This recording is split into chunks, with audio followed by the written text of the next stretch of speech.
How do you deliver projects faster and better with KanBan?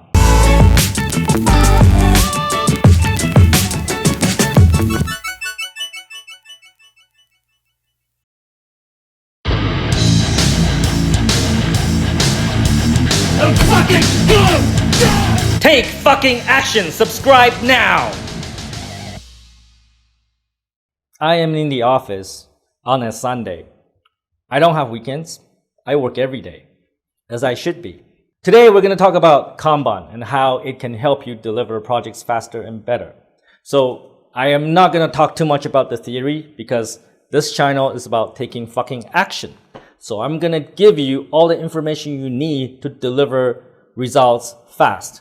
So very light on the theory, and I'm going to tell you more about how to implement KanBan to get results. So if you Google KanBan, you will see that it's a Japanese word. It means board. It means something like, this. This is a board. KanBan came out of the Toyota production system. I want you to think about, maybe in the 70s, 80s, if you're that old, 1970s, 1980s. I want you to think about Japanese car of that time. They're not known for reliability. They're known for being cheap, very cheap product. But today, Japanese car makers have dominated the world because they have implemented processes in their manufacturing, including KanBan, among many other things, to improve quality, to improve productivity, and ultimately improve margin and profitability.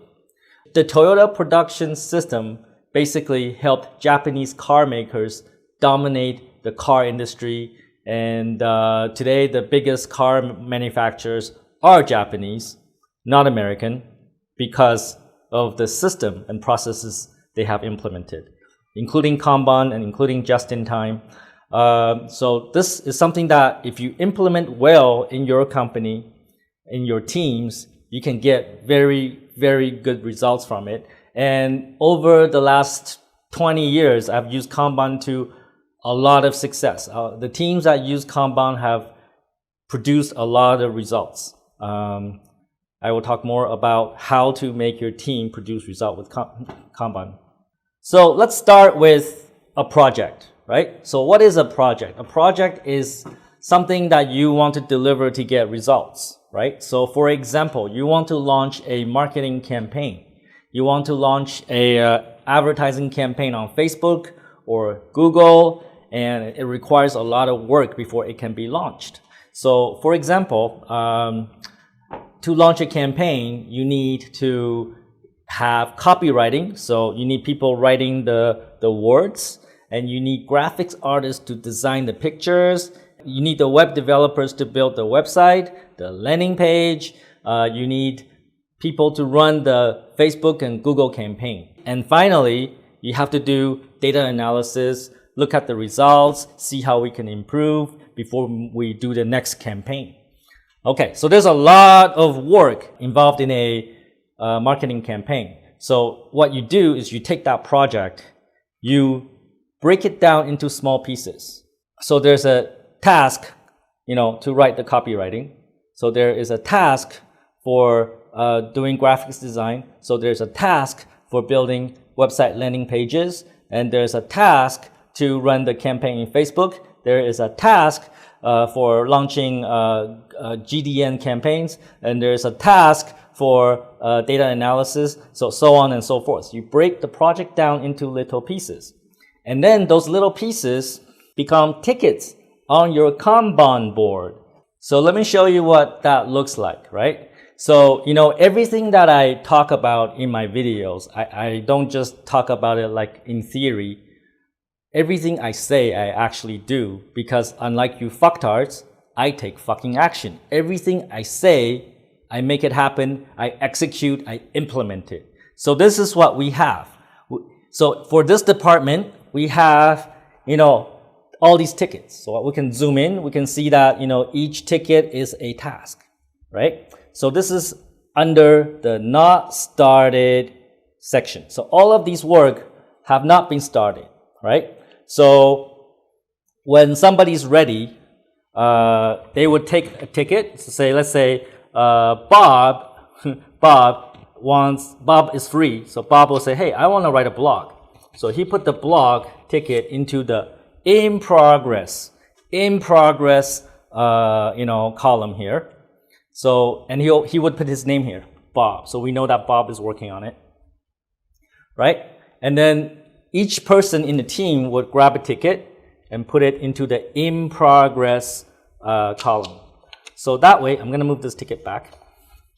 So that's how work assignment is done. So every day in the morning, people come into the office, they look at the board, they see all the work that's not yet done, and they grab a ticket and put it into the in progress column. So the benefit of doing that is that the team practically manages itself. Like, you don't need a manager telling people, hey, you need to do this, you need to do that, you need to do this, you need to do that, you need to work on this first and that later. And, you don't need a traffic cop. You don't need a person there telling people what to do. The team manages itself.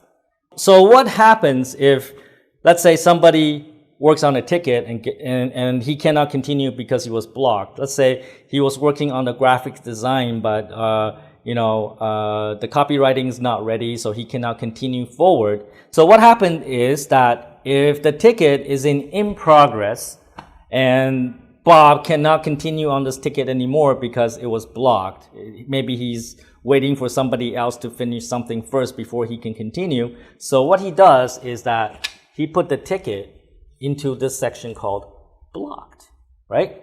Blocked means these tickets cannot continue anymore for any reason. So anybody who's stuck cannot continue, put the ticket in blocked.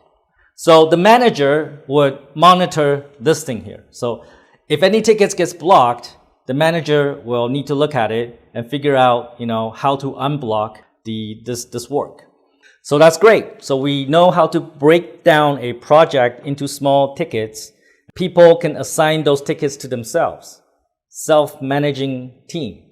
And if any work is stuck, blocked, it gets moved into the blocked area on the board, and the manager can look at it and see how he can help to, or she can help to resolve the blockage.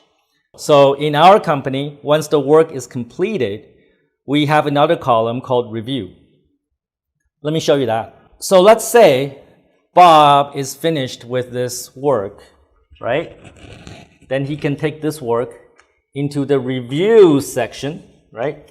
So now this ticket is in the review section. So this is a signal to the manager that he needs to review this work, right? So the manager would go to Bob and say, oh, you're done with this work. Can I see it and check the quality? If everything's good, then the manager would move the ticket to done. It's finished. Yay! However, if the managers find deficiency, let's say the work is not good enough, or there's stuff missing, the manager will put it back into in progress. So this work must continue. By implementing a system like that, the team can manage itself. You don't need to continually push people to do things because people know how to move tickets themselves, right? So let me refine the process a little bit more to help you get more out of KanBan. It goes from not started to in progress. Sometimes they get blocked. When they're done, it goes to review, and then finally it's done, right? So in our company, in my company, anything in progress actually goes here, right? So let me show you. Here are the names of the people in the team. So we have HIệu, Peng, lĩnh, Wakas, he's actually a Pakistani, and Nhanh, and so on, right? So we have a rule in the company, and this is actually a good KanBan practice, is that each person can only work on one ticket. It is good that people only can work on one thing at a time. Because when they put, so let's say Lai is working on 3 tickets.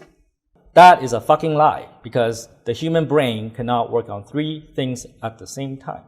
And usually, when this happens, what you can expect is that Lai is not going to get anything here done.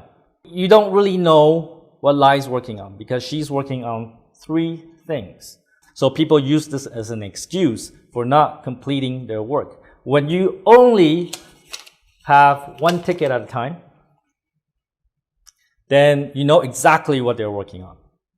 And it's more measurable. You know that if this ticket stays here for 2, 3, 4 days, then something's wrong, right? If Lai is working on this task for 2, 3, 4 days with no progress, now you need to talk to Lai and figure out what happened. So in our company, in our implementation of KanBan, we also do estimations. So each task is also estimated. So let me show you how that works and how that helps the team deliver more. When you look at the tickets, you see there's a 2H here, there's a 16H here, there's a 2H here, and well, this one's missing. So every ticket has an estimation. So what this means is that this task should take about 2 hours. So Lai and the team is going to estimate that this work is only going to take about approximately 2 hours. This is only a guess. This is not a promise, but the team put the estimated time here. So you have a rough idea how long this work would take, right? So if this is approximately 2 hours, and then you see this ticket here for 2 days and not moving, then you know something's wrong. And that's how, as a manager, you can step in and take some action.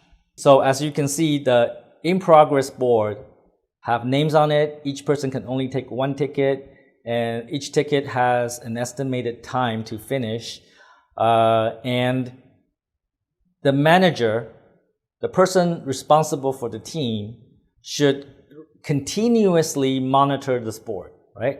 So the manager should come in and look at the tickets, each one, to see if they're working on the most important thing first, right? So I would come in, for example, and I would do a quick scan. Are they working on the most important thing first?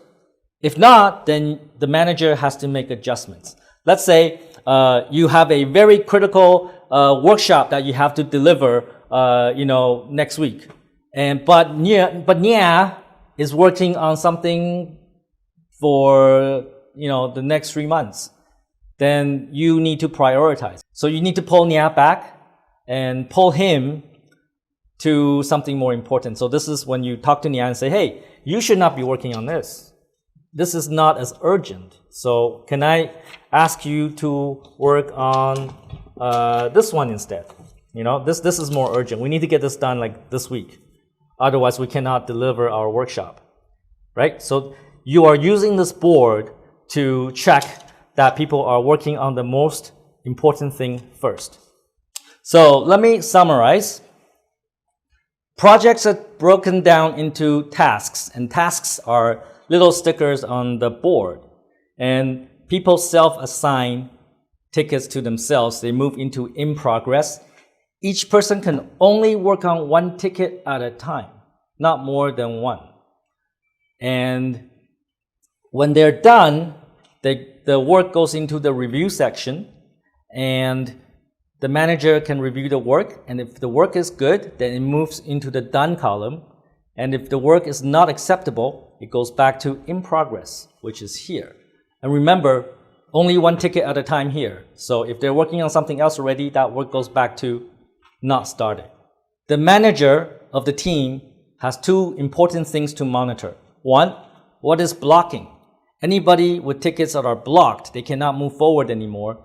The manager needs to figure out why.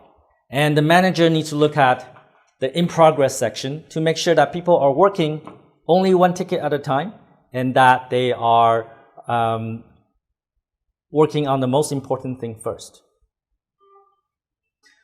So that's it. I just taught you KanBan.